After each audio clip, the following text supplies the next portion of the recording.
talked about the man changing. Mm-hmm. I don't see it changing. What I see, it's evolving. Yeah. Because like now we can't raise our families the way We were raised. we were raised. We live for legacy. A man should live for legacy, not lifestyle. That should be a statement. Most men are being controlled. They're not guided. You know, men like to be guided. Just And they're being time to controlled. time, yeah. Because you see, when you control them, they sort of feel like you have closed them inside a box. Who's controlling this man? Morning, guys. Morning, afternoon, evening, wherever you're watching. This is the Twisted Reality Podcast conversation where we are having engagements on what basically general things that we experience in life. I'm your host, Ian Chess. And Mr. Charlie.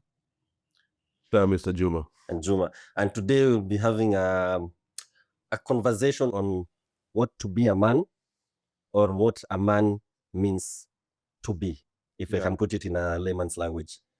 So basically, because this is our first conversation and the first episode of the first ever podcast, to at least introduce ourselves. We've already done that, and at least know what we do. So I'll start by introducing myself again. Ian Chess, and I'm a corporate buddy, and also I'm a hustler in the hustler nation. But yes, basically that's what I do. Charlie. Yes, Charlie is my name. Yes, character of many traits. I can start with the hustler.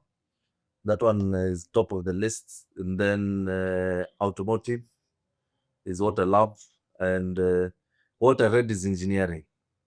So I think if I add everything, they can give me a business. And business is what I do. Yes. And by business, what do you mean business? Like in what area? Business. I sell everything besides human beings. I like, in fact, even in my previous corporate world, I think I actually left there. People tell me where I'm a big salesman. So basically, apart from that, I can just sell anything, but I currently concentrate on automotive side of the world. Mr. Juma. For me, I'll put it simple. Very, very simple. A husband, a father, Mr. Juma saw umetuchomea lakini sawa. a son. Hey. I mean, come on. At the end of the day, Hapo kwa husband tutasema nini? Lakini Afadhali msitu divorce, matatizo mabama za watu. ndio sasa. Yeah, so basically that, a husband, a father, a brother, a son. Okay. With the life, there are many things that we do, right? And I think just basically being known as, I want to relate as that. Because then again, I don't want to put myself in a basket. You may find me maybe selling cars tomorrow. Yeah, tomorrow it could be something else. So yeah, okay. I would like to be known with a husband, a father, a brother, and a son. Hapo kwa husband hapo. But so basically that's the three of us. Today we're having a conversation about what basically it means to be a man. Yes. And generally, when I say a man, what basically comes to your mind, if I can put it in a layman's language? I think first, I think you can just let's say remove the bugs and say first of all, it's a human being. So besides being a human being, is a very interesting creature, because if you look at it from point of akina, pale Genesis tukianzia hapo akina Adam. Ay, Manze is a very interesting creature. It's a material scripture. That nitijini mute meka matio ndemo. It will be censored. He's a very interesting creature, but a man is a very intelligent human being. That's why wanapoga regarded as wanasemaga the man of the house. The head. The head. So I think it's we need to bring back the nini of ile manhood, ile culture, ile wanaume, you sit around, you speak, so it's important for men, because when you're raising these small men, you need to show them that at one point or the other there were challenges and things were haywire. Nothing comes easy. And you wanted to cry. But you being a man, the tears was going the opposite direction, because no one could let you cry in front of them. So it's you're not to show your emotions. Yes, and not to show you. Manze, as in pige hesabu kwanza our old parents. Mzae mbele yake coffee. A sign of weakness. Sorry.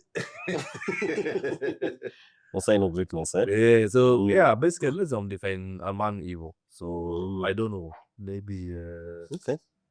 It's from the way we look at it, man basically is the challenges we face, because you realize that in every other thing that we do, we are more solving problems in our households. Right? So every other morning there's always something you're tackling. And it stems back from seeing our parents, how we grew up. And now that we have families, now it's even more evident that every other day you get to tackle a problem. It doesn't negate that there are other good days as well, when it comes to the man and having a family and everything. But then you realize that most of the times you're either solving your own issues that you have, be it mentally, physically, emotionally. Then the bit of the family as well, you have to talk how your wife feeling, how's the kids, how the kids doing. Then there's a bit of your parents, your siblings, your relatives.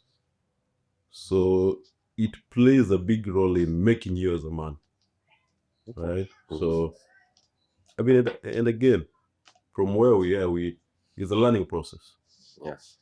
So there's no manual on how to do it, because everybody has his own way of going up his own issues. So the best way you deem fit, go for it. Who's judging, or who has the marking scheme?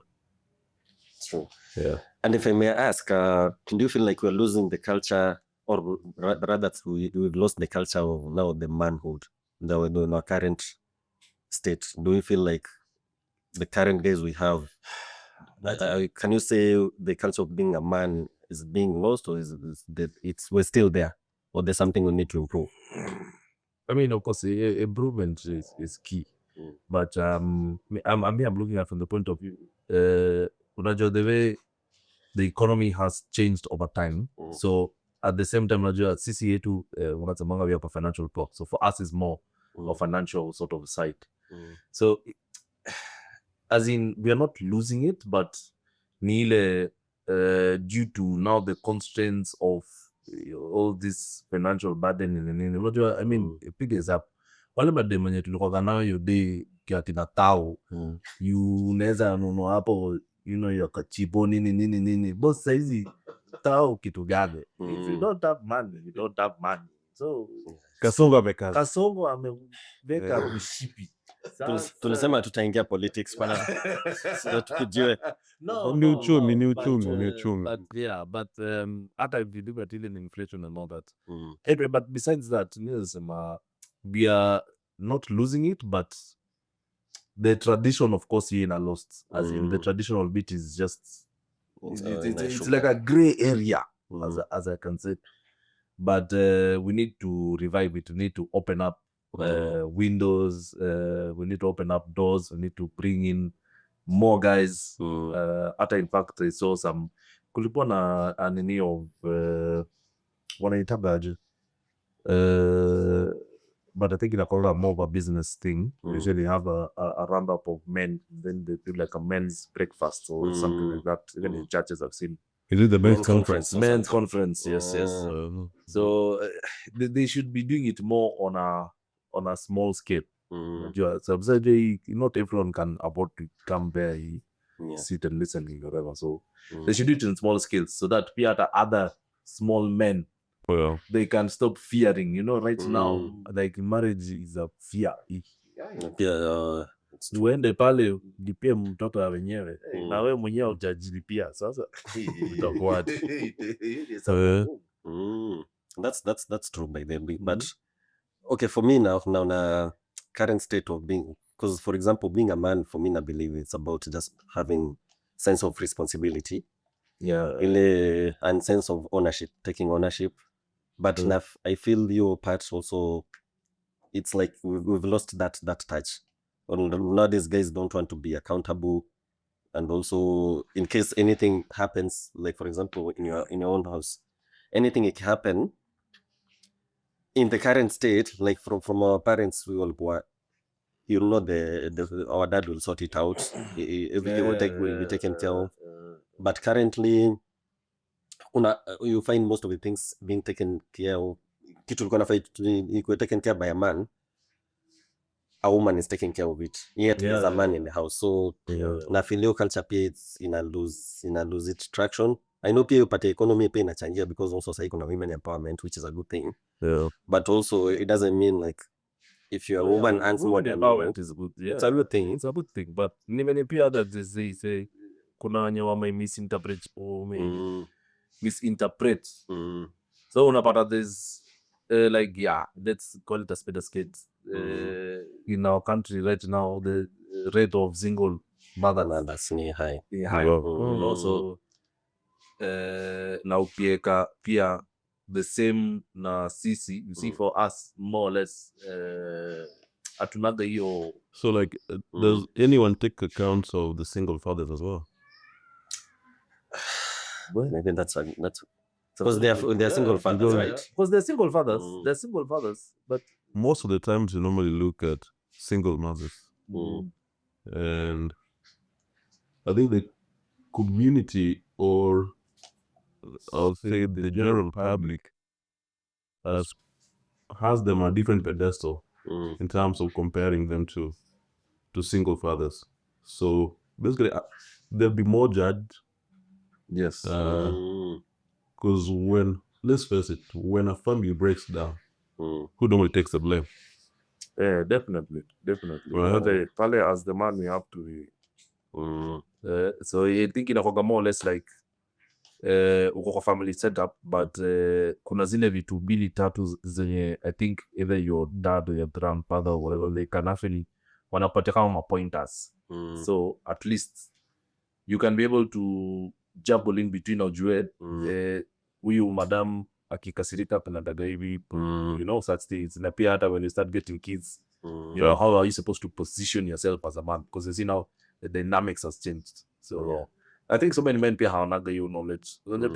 Pia guys just remember right, left, center, and then at the end of your day unajipata yani hata uendoi kupale kwa single room, unaona uko sawa, kona do yako, kona gari yako, uko sawa, lakini unaona the dynamics have to change. Like you have to change the area, you have to look for more safe place, because the kids are coming up. Exactly. So you have to, it's the dynamics. I think kunafaa tu kuona ka social responsibility for guys has to come and do a session hapo, watu kule mbuzi, but at least it's a session it's a wanaitanga chat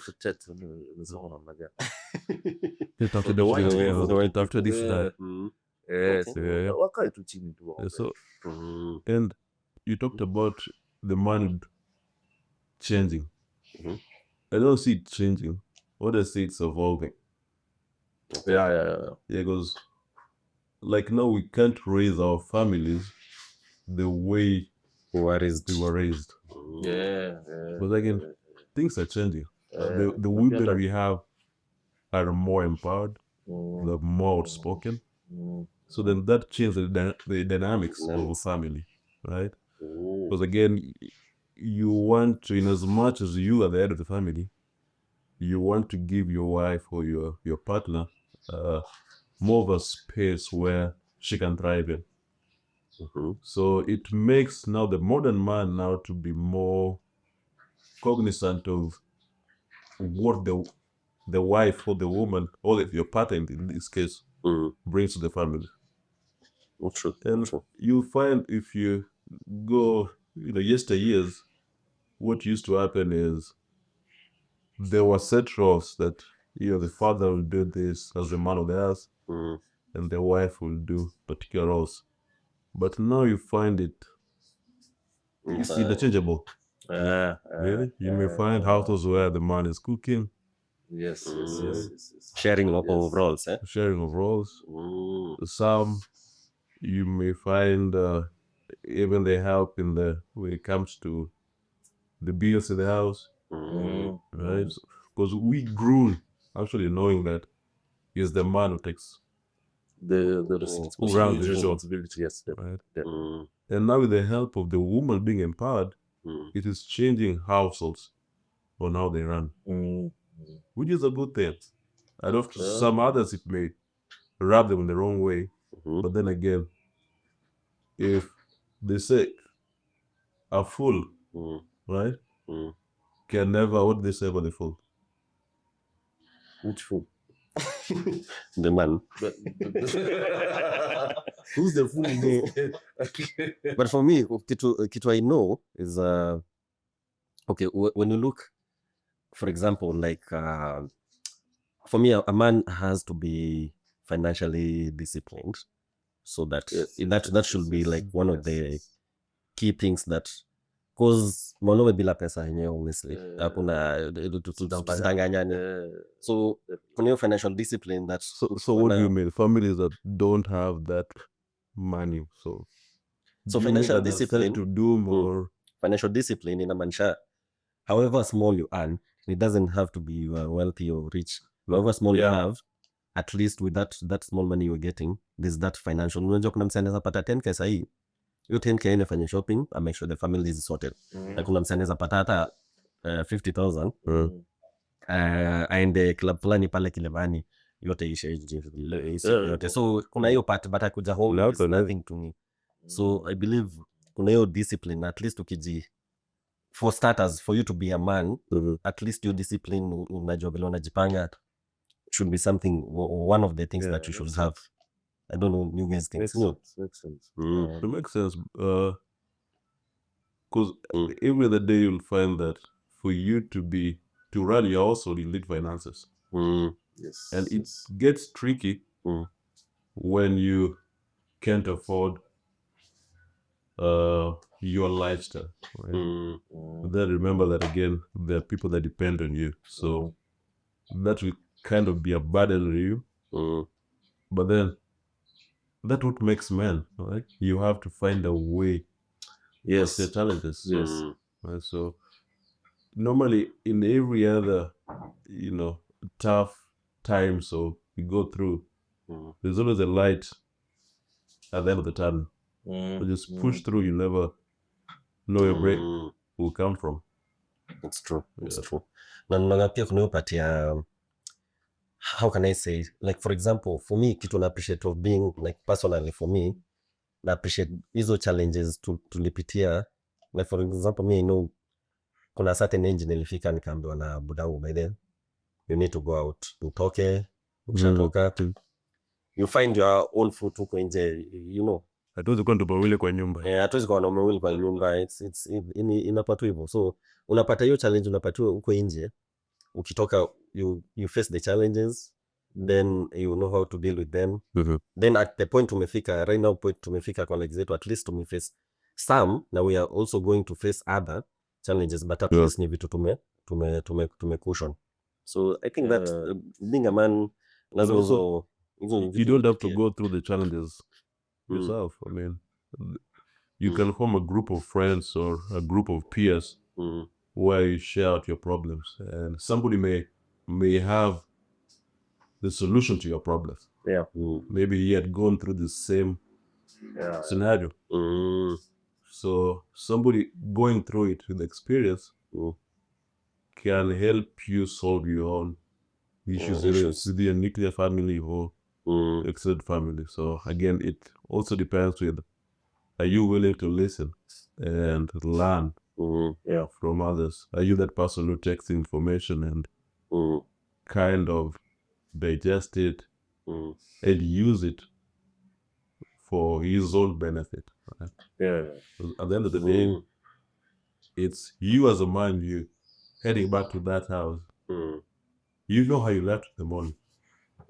So the problem that you still had looming, still waiting for you to solve. Yeah, so again, leaning on other men, it could be your peers, age mates, or it could be somebody more mature that has gone through it. Yeah. Okay. And that will give you a proper basis on solving your own issues. Na so na notice tunaongelea both of ile perspective ya being in a house. What about those young men wenye bado wapo campus, they're still in school, but they don't have families or something? I mean, for them, they can only deal with what they have. So currently they're in school, and I believe they're dating. So they're reading, but from dating. Well, they go hand in hand, right?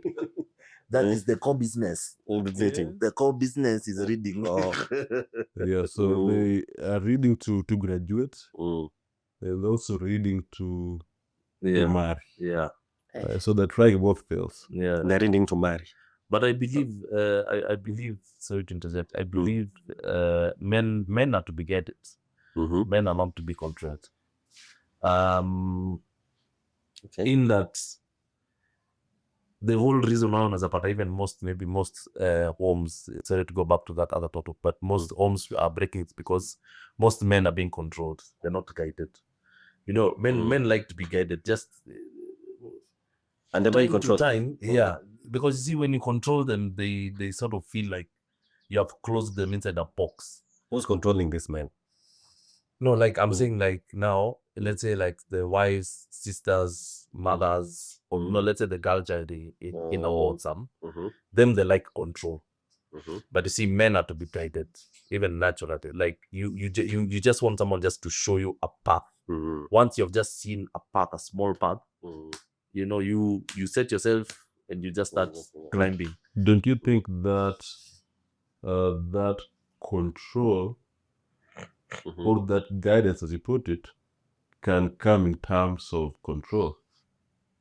It's true. That's a good point. Yes, it can. That's what I'm saying. That you see the word guide and control, they're like, we should define them in a very different terminologies. So some people would want to control you, but impose that they are guiding. And by doing that, they're shifting you off focus. So you already, because you as a man, you already have your own focus. Because as the other those guys for campo, they always have focus. But just that nini of you know, off path kidogo tu umesha controliwa, you know, hapana we twende tule bwana basi pesa iko sasa money pesa ilibebua nemele sitapuliwa na panya, you know, like people want to control you in that sector, yet you're focused. You're like, let me just try and save this chapa, maybe ni hata kana katika flat screen kanini keji yangu kwa keja kuna vile ume-envision. kuna vile uko na vision, lakini sasa unajua unapatana tu na character fulani manze amekupiga influence date, amekuambia bro you only live once, let's nini furahia na sasa anakwambia hivyo ni Monday. Manze unashangaa unapayaje Monday, unafaa kwa shule unasoma mzazi. I mean, how many campus students kwanza sana maboy, they usually stay in school for like 4 years. Kitu anafaa fanya na 2 years unampata Wamefanya 4 years. anashinda tu akizurua tu huko kwa Like chukua 2 classes per semester. bas. But that could be many factors. That Kama fees or something. it could be fees, it could be maybe Yeah, but I'm looking they at have it now something from else. just this other side from the months. Yani if as well, because in terms of now the men for college and stuff, because you see for them everything is like mzazi still, as in they're still a student. Chemotech, but don't know students. So then for them it's about guidance. For them you don't, because you see if you control a young man, a very young one, they never listen to you. Hasa wewe pia unajua hakuna ile part yenye ukiwa kampo ulikuwa unataka kontroliwa. Kwanza upate tu msema control, kwanza unajagas. It's because wewe mwenyewe pia you have your own, kuna kitu already unaona vision but sasa ukipatana tu sasa na that's just some But factors. looking at it holistically, how we grew up, either you go back through education system, is a gray area between controlling and guidance. Because let's say in our curriculum that we went for, the 844 system, where be it could be you're supposed to be in school 6 or 5 a.m. in the morning, then go through all the subjects, you have a break in between, lunch. So it was a routine drummed into our heads for all that 8 years. I have to wake up, put on a uniform, go wait a bus or find my way to school. Then from that point, go through the classes in the evening, play some sports or go home. So you're repeating this for 8 years. So at that point, from what you're saying earlier, it could be either way depending on how you look at it. It could be guidance or it could be controlling. Like, hey, you have to be at school for this many years, from this time to this time, doing A, B, C, D. Then from that, you have to go to the high school, then for 4 years, then if you're lucky enough, That's the system. college. Right? That's the system. Kama kama okay, najua hiyo system in a way it ilitusaidia as much as inakalisema controlled, but ilisaidia in a way, because unaona ni kama ile atomic habits, the small habits that you do every day zinabring a certain results. I think that's what tuna little progress. Kuna point fulani hapa nimeona ikiriziwa pia social media handle yetu hapa wakisema, kuna msamiso hapa, responsibility over excuses pia. So as a man, nimepata hiyo part, waswakis in short, ni kama kwambia by the changi uniaji, I think you should start your own business and do things. Ama me come and say, I'm thinking of starting a business, but I've been thinking to start this business for the last 10 years, but I also just look for excuse so that I can procrastinate that thought. So unapata at the end of the day you're not actually opening the business. Ama unakuja unasema, by the way, I want to start something like the way tumesema, we want to start a podcast. It's the steps that you take. Nilo anza, then the rest tuone vile itakuwa. But most people unapata bele na plan kwanza hii kitu. Next year kama by the way hii kitu na plan kwanza. Next year, but for the last 8 years unakama unasema bele, so ama ukilizwa mbona mtoia na food, unasema by the leo sikupata do, but ukiangalia hukupata do, what did you do during that pay? Ulikuwa umeshinda unakaa hapa, maybe unafanya Netflix, so unawatch tu Netflix, lakini kuna chat mtoia na food. But otherwise ungetoka pale nje hata upate msee uambie by this thing afanye kitu moja unipatie so mbili, kama wale watu yuko pale tao wanapata hapo na gari wanakusafishia window unampatia 50 bob. Me I prefer at least also na hiyo source of responsibility or excuses. So I don't know you actually just remember there's something I was watching just a few days ago on the same topic, and they were discussing that, and there's one guy who say like there are guys who, in terms of their financial issue, it's because hajaipata hiyo mzee mwenye anampatia hiyo capital, akona willingness, akona drive, akona kila kitu, but hajaipata hiyo capital, as in kwao hawana do, mzee wake ana pesa, Then there was this other lady, she was saying, me, I started my business with literally 500 shillings. ikapik Those na motivations pekee. ikapik. So no, there was just like debate because it was a bit funny because one in one way or the other it makes sense because I was in Yambia, you have two hands, 2 legs in a brain. Yes. Na uwezi patado haiwezi haiwezi Inaweza kuwa kosekana, tu. inaweza kosekana depending on ka saizi. I mean, you see that there's a high rate of unemployment. Yes. And these people have degrees, masters. Yes. Still, they don't have jobs. Yes. But now you see that's why the actually when you ameshasema responsibility versus excuses. So excuses ni ile you have your degrees in it. That means that someone removed money for you to read, right? So when you went there to read, haupo unaona there's something that you can do extra besides reading. Like, I mean, picture this. Kuna msee mwenye kampo, mi hata napunga kampo, kuna msee alikuanga literally anatuziaga chapo kwa daru. Na anakuja nazo na Ni student. anauza. Na ni student. Okay. So ukijaribu kupicture onse anatoa busy chapo, I came to realize alikuwa ni zile chapo za mtaa, madhe akicheza yeye anacheza. Exactly. Another 20 ama Anakuza na 50. 20 ama 50, unaona? Akaambia madhe yake acha tuandishe hivi pole to. So unaweza kwa sharada, unaona? Anaenda karatasi kaina kitu na hapo na roho. So unaona, so it is, mimi nasemaga it is the little that because if you look at even the billionaires, look at the billionaires, wengi wao hawana hizo degree, hawana. So kwani walipataje ugo ya kwanza? Piga hesabu ule hata usipige historia budget, the guy who started Budget Atlantic, Richard Branson, I think that's his name. That guy started, alikaa tu akadecide, bede kuna ndege inabeba wasee, si kaa tu Madrid tu, nitafute tu wasee wenye nitafute ndege ni haya, lakini sitailipa kwanza, hawa nilipe kwanza. It's all about looking at your opportunity. Opportunity you una book sell one say, you just become a salesman. I'll guarantee kuna mse lazima Hata ibaya.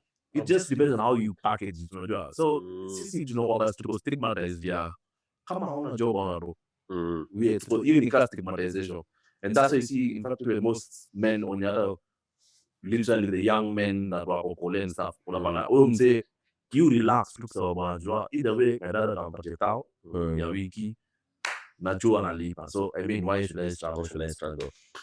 So unapata pia the part of guidance ni the dads as well, they need to guide these students as well. Sio ikwage tunapitia shule wende some upite.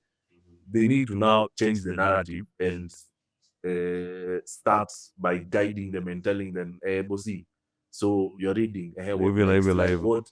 Yeah, I want to see you doing something, you know, like niambie nafanya bige. Because ukiangalia most guys wanaongelea excuse ya unajua mimi buda yangu hakuwa anadoa hakuwa na kitu yote, but unapiga hesabu kwa walikuwa na shamba, kwa walikuwa na shaki bigi yenye anaweza enda ambia wase aje si shamba tuiekelelo nipige ile biz.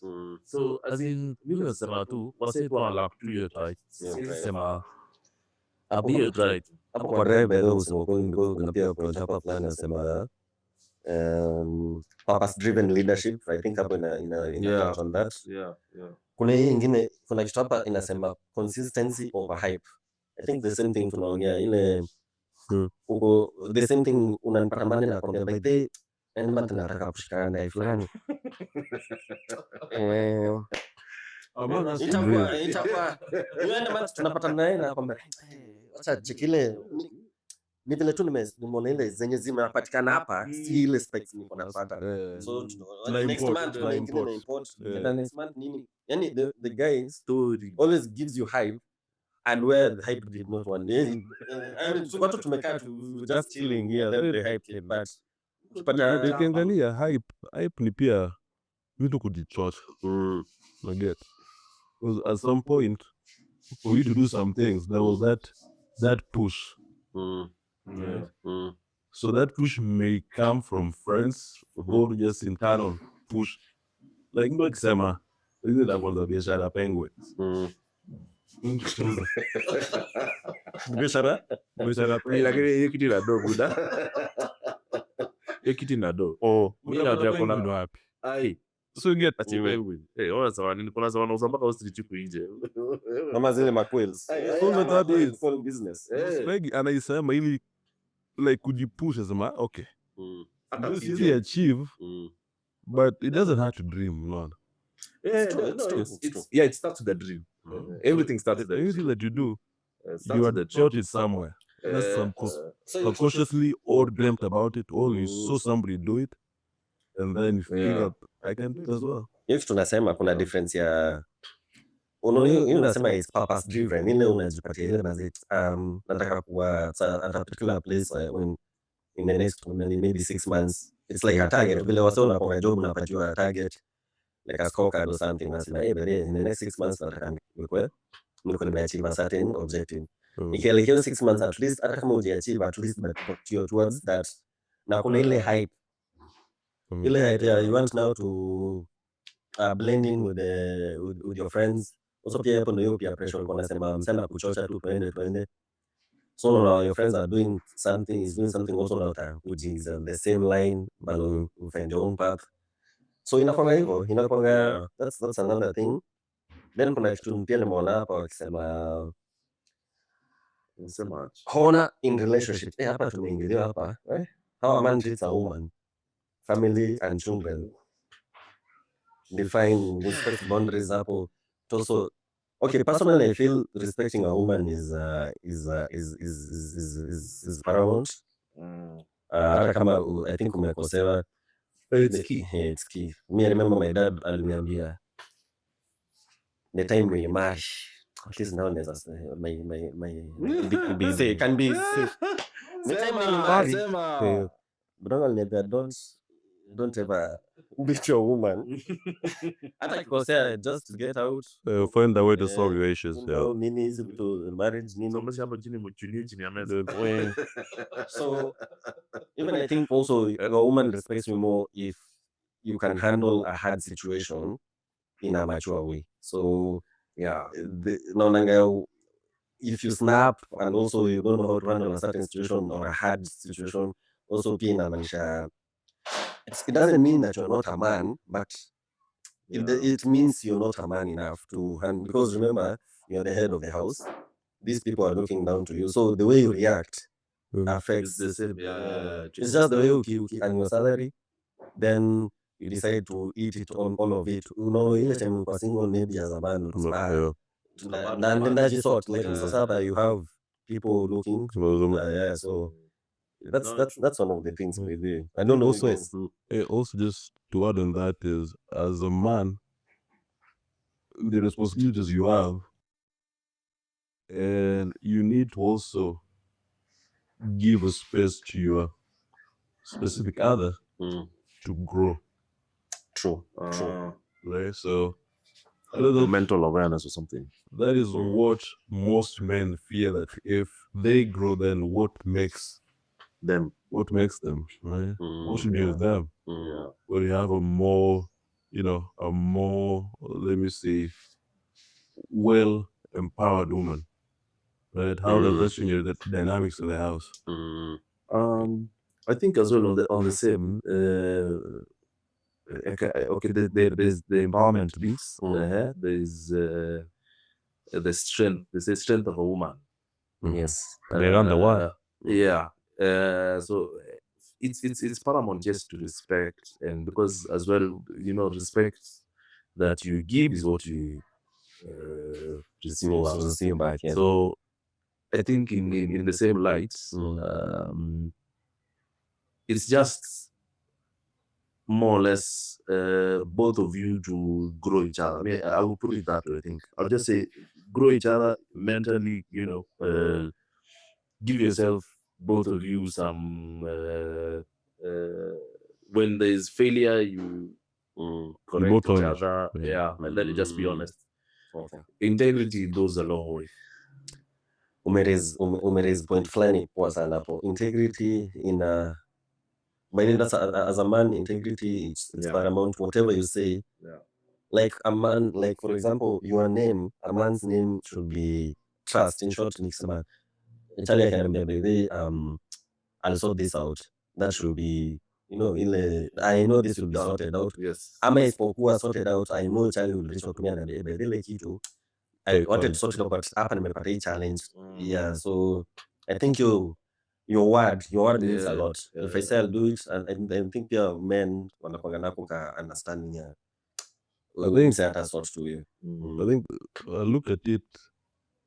That one there's I don't put a gray area or a tricky. A tricky situation, because think about it this way: if you were to say the truth all the time,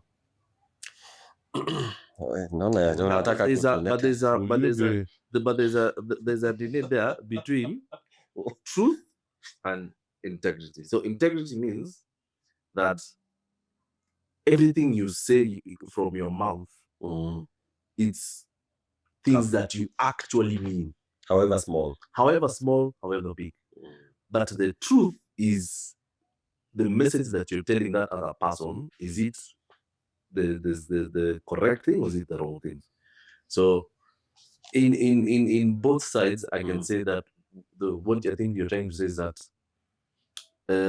when you're discussing things like in the house, like with your favorite person or with your wife, next of kin, that way. Next of kin is some others. You know, when you're discussing, it's always good to be someone of integrity, because you can be lying, but there's some integrity inside it. So basically, you have to stand by what you're saying. Yes, you have to stand by what you're saying, and when you lie, you stand by it. As a man, my friend kwamba nayo isifike mahali tena uanze wenyewe atunaanza kupiga kona. You stand by it. marriage kufika nayo bado ni changa. You stand by it, and if you're telling the truth, you stand by it. Don't ever try and get shaken, because you see, once you just, because you see, for like the other gender, for them, it's easy for them to twist the story. They can twist it quickly, and other people can kill, because you mean the one as you can come out, because the jaw the emotions and all that. But you see, for them, they expect you to put it from a proper perspective, because wana trust kenye nitasema itakuwa kitu logical, you know, na hata kama unajua ni sio logical, but kuna venye unaiweka inakaa. But that's true. It's true, because Apple, whatever you're saying, maybe it's true. The last part also is give back. I think most men we live for legacy. A man should live for legacy, not lifestyle. That should be a statement. Like, what do you want to leave behind? Like when you die, unfortunately, all of us are going to die. But when you go, what do you leave behind? Can someone say, maybe this guy mentored me, or this guy changed my life in a certain way, or something? Because as much as we are trying to get money, also remember some days also are not privileged or enough, or maybe we can help them in another way. You can just say social responsibility. I think that one. But again, if you think about it, this is the current, high unemployment rate.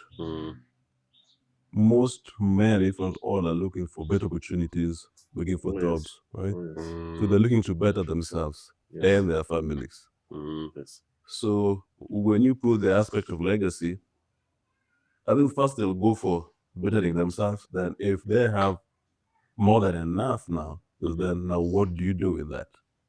How do you impact your society? How do you, bring others who are around you? But I feel you don't have to get a lot and extra so that you start.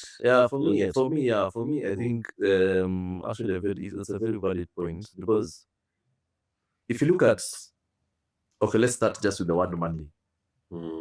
If ask you, it's a simple question: how much is enough? It's never enough. It's never enough. It's never enough. Yes. Look at all these billionaires; they are always looking for opportunities. Even them themselves, they're always trying to.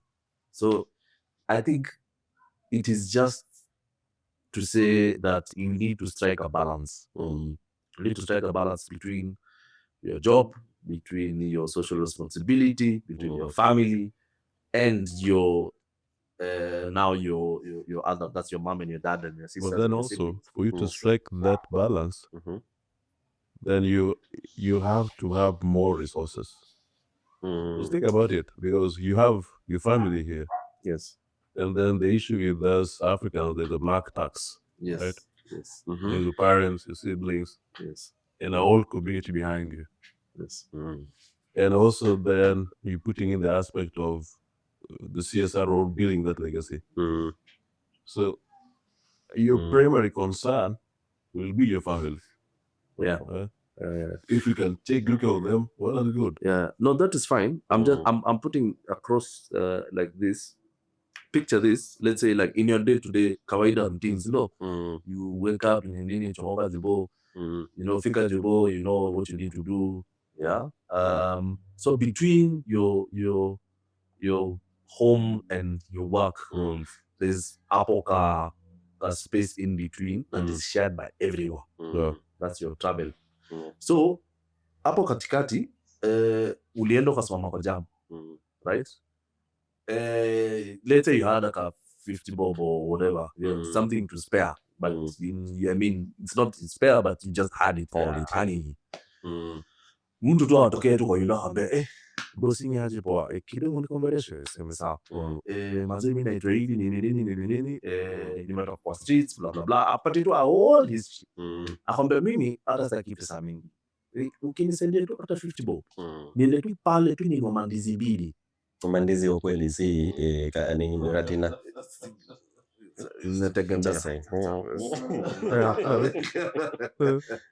So even that one as well is CSR. Don't you see, as you're looking at CSR as something so big, like until lazima would take time, would have to children's home. Maybe the best guys, they do CSR in a very different way. Yeah, how they do it. For them, they usually wanachanga do kwanza. Wanasema, let's raise, let's say $1 million. Just So you see, at the end of the day, so that's just an example. I'm just that's an example. Okay, sir, tuanze na 10K. Let's raise 10K. Sawa. Why are you raising 10K? We want to do CSR, but we don't know which CSR it is. So tunakaa kaidi tunasema kuna ule best yetu anaita kwa let's say name X, wacha nisiseme jina, so tunaweza sema jina akwe nini hapa, anaanza kusema kwani unanijua, Acha tuseme wacha tuseme ZD. Unaona, usimeje kuna huyu blues yetu ZD na wana struggle gina kitu fulani, unaona, either kwake kwa hao as in unapata hanana viti asi jana ndo, but it's never ajaipa the opportunity ya kuchukua hiyo pesa na kununua hiyo TV ama kununua hiyo. So tunachukua hiyo do, tunaenda kwa hiyo mzee tuambie bula niaje, unakaa chini sawa. What's the most important thing you don't have in your house? But guess, you get something like that. That as well is that. Like you do not have to look for a poor man. Like zile zmonde kwa rags. Both kuna wase hapa Ngong Road. Manze, unawatoa wamesota, lakini ni sababu venye tu maisha na mtaandika, anakaanga tu na maisha vile nataka ikae. Unaona? Asisi, haizi kuambia amesota. None and so that. But, anaona ako kwa, akiomba loan hivi, mshahara inaingia kama imelipa hii loan, kama imeendelea amechukua nyingine. Hiyo mzee nitaonga bado amesota. like an advance. Exactly. So, we may look at CSR in the sense that sahi unaweza kuambia sahi hata kuna kitu unataka sana, kitu inaweza kusaidia, unaona, something that can, you know, but hujaipata hiyo. Sasa mzee kuambia siku hata nikuja nikubai hiyo stuff, ama tuseme kama maybe equipment, maybe hapo maybe kawa ni so IT, unaweza fanya kitu but equipment hauna, si sababu una do, ni sababu responsibilities zako zimepangana hivi, hata Priorities. exactly. So I look at CSR at that particular point. It's wise to look at it holistically in the sense that, because unajua ukiangalia kama most people kama companies wanaangaliana tu children's home, Mm. wazee, Mm. sijui ni as in, yani unataka tu ule mtu mwenye ako begging on the knees. Then is okay. Kuna mtu mwenye bado amesort about her beg. Camping. Anakwambia tu mimi nipatie opportunity, nipatie tu. Mi hata juzi nilipata msee na mimi nipata tu opportunity, nipate job man. Naweza piga job, nenda piga wewe. Utapinga kazi. So unaona huyo ana lack opportunity. si pesa. Yes, sawa. So on closing remarks, since now tumefika ile saa ya finish Komalo now, if for me I'll say, just for closing remarks, I'll say the word man, when it comes to your head, what do you think? For me, I'll just say it's something you don't declare, it's something you demonstrate. So being a man, it's something for me. I don't have to declare to be a man, but what I demonstrate and how I carry myself in the society will definitely showcase I'm a man. So you guys are closing remarks. For a man, what I think a man is one, taking care of your responsibilities, always owning what you say and what you do, and also, I mean, he's always a gray area, when you lean on support from other men, right? Because not so many men open up. Yeah.